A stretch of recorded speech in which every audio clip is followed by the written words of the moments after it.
San Francisco's late 60s music scene was defined by acts like the Grateful Dead, Janis Joplin, and Jefferson Airplane. While their music remains popular to this day, one band of 4 groundbreaking women from that era is getting a second chance 50 years later. John Blackstone has their story. San Francisco's Haight-Ashbury intersection, made famous during the Summer of Love, is more than just a memory for the 4 women posing under the iconic street signs. In 1965, at an apartment around the corner, they started playing music together. As the Ace of Cups, an all-girl rock band, Denise Kaufman, Mary Gannon, lead guitarist Mary Ellen Simpson, and drummer Diane Vitalich. 50 years ago, they were right at the center of San Francisco's exploding music scene. You started to get some pretty prominent gigs. The Fillmore. Oh, yeah. With Bill Graham and the Avalon. And seeing Janis, being backstage. So backstage with Janis Joplin, sharing the stage with what other groups? Jefferson Airplane. The band. The band. Santana and Jimi Hendrix. So there you were on the same stage with Jefferson Airplane and Jimi Hendrix. What happened? Well, first of all, we didn't get a record deal at that time. And that was sort of the next step for us, and it was the same step that our brother bands were taking. And if you didn't record, you never got a fan base farther away than your local situation. And so then you didn't really get to tour. So all of those things that would have been part of the next step never really happened for us.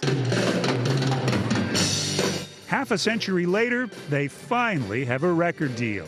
They're back together, all well into their 70s. But it seems like the 60s all over again when they start to play. Their performance raises the mystery of why they were never offered a record deal so long ago. Did that next step not come because you were a girl band? Maybe one of the aspects of it. I would say that.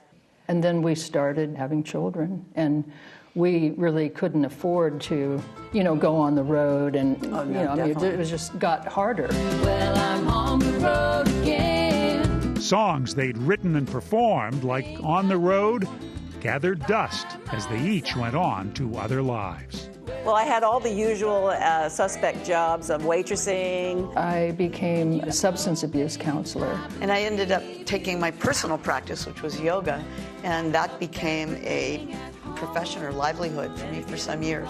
Became a house cleaner.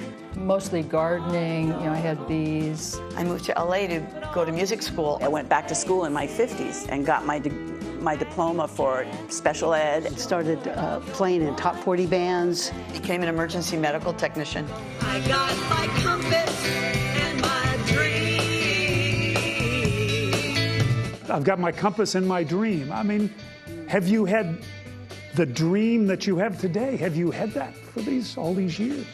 Well, I think we always wanted to share the music. I know for me it felt like I didn't ever think that would really happen, that the music that we had written together would actually find its way to the world.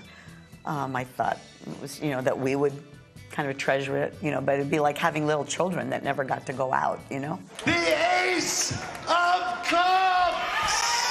7 years ago, the Ace of Cups was asked to perform at a birthday celebration for Summer of Love personality, Wavy Gravy. Standing on their own without a house they can call their home. A young record producer was in the audience, and he decided it was time to correct an oversight from so long ago. The Ace of Cups' first recorded album on High Moon Records has just been released, with some of the old songs and many new ones, reflecting the lives they've lived.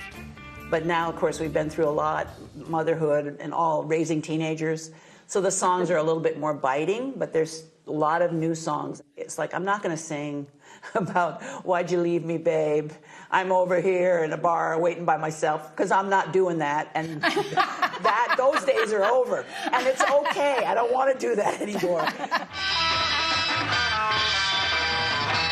When you listen to that now, when you look at this film of you performing, Are you amazed at what you did at such a tender age? It was just life. It was just what we were doing. You were going to tell me what your family thinks of all this. They're both just thrilled beyond. You were famous. Yeah, I mean, I didn't talk a lot to them about what happened back then. I think a lot of kids don't know what their mothers were doing, you know. Thank heavens.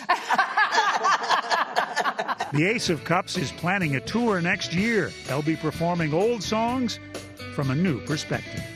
But it's funny, when you're at this age in your career, like say if we were in our 20s, I always think it's a blessing that we didn't get a recording contract. I don't think I'd be here now. I would do anything then, you know, that was maybe destructive or whatever. You know, now that I'm 75, it's like I can see how things are. Does it feel good, baby? Tell me, how does it feel? For CBS This Morning Saturday, John Blackstone, San Francisco. Feel good, baby. Well, I'm glad they're still here, and we finally got an Ace of Cups record. And they have such strong vocals, Yes, man. yeah, They great can band. And sing. can we just say how great it is to see John Blackstone, who's actually retired but left us with that piece. I know. So great. And we miss him already. We do. Chris Weicker definitely does, his producer. His producer, yeah.